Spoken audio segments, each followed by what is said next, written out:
Hi, I'm Eli Worth, and this is Spoiler Alert. If you don't want the movie ruined for you, mute my face until I'm off the screen.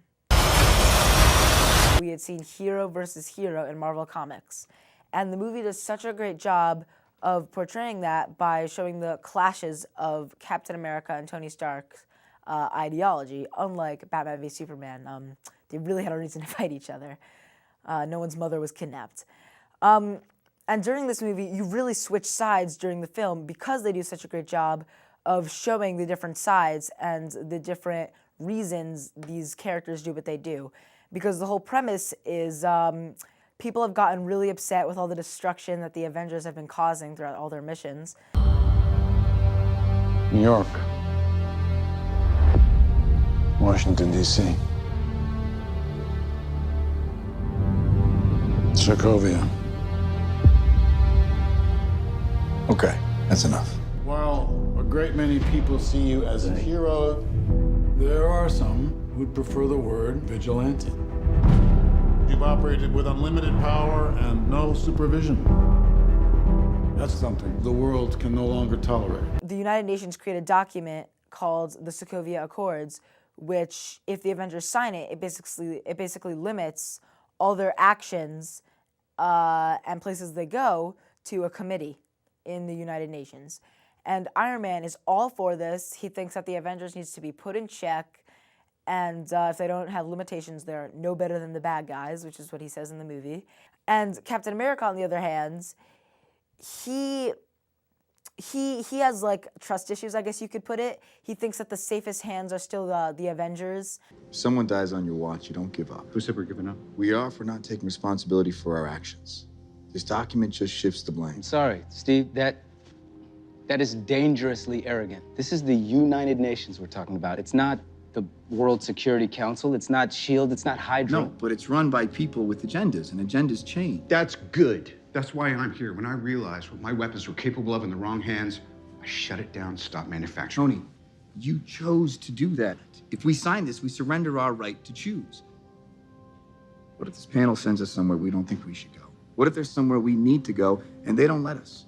We may not be perfect, but the safest hands are still our own. If we don't do this now, it's going to be done to us later. A lot of people, myself included, think that this has been the best Spider-Man on screen yet. Hey, everyone. Yeah, we don't really need to start a conversation. Oh, Captain, big fan. Spider-Man's a lot younger in this, but also, so is his Aunt May, which, over the movies, Aunt May must have some sort of Benjamin Button disease, because she keeps getting younger. In, like, the Sam Raimi Spider-Man, she's, like, this old lady, and then in the next one by Sony with Andrew Garfield, she's, like, a little bit younger, and now in this one, she's like in the prime of her youth. The final battle between Captain America and Iron Man is very, very emotional. First scene in the movie is like he's becoming a super soldier, or super soldier, and it shows him on a motorcycle, and he shoots out the tires of a car and takes out a serum. And this is shown like twice throughout the movie, and you're kind of like, I don't know like what the significance of this is.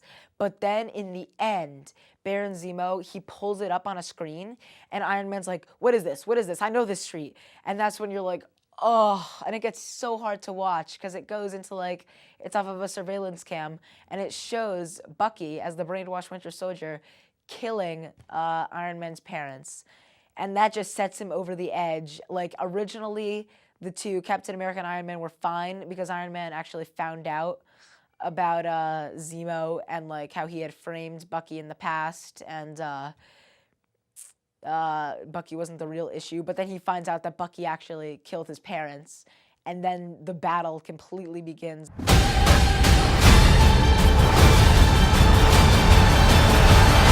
These two are killing each other, and the music is so dramatic, and there's even like, there's a shot like straight off the cover of the comics where Captain America's got his shield up and he's charging, and Iron Man's got like both of his blasters. And neither of them die, by the way. They're both, Cap doesn't die, Iron Man doesn't die, they're both fine. So I suppose you could call it a tie, but really nobody wins. There's actually, this little boy thought he needed to clarify this to the entire audience when I was in the movie theater, and he kept standing up going, it was a tie, nobody won because nobody died. It's a great movie. I'm Eli Worth. This has been Spoiler Alert. If you see me at the movies, Buy me some Reese's.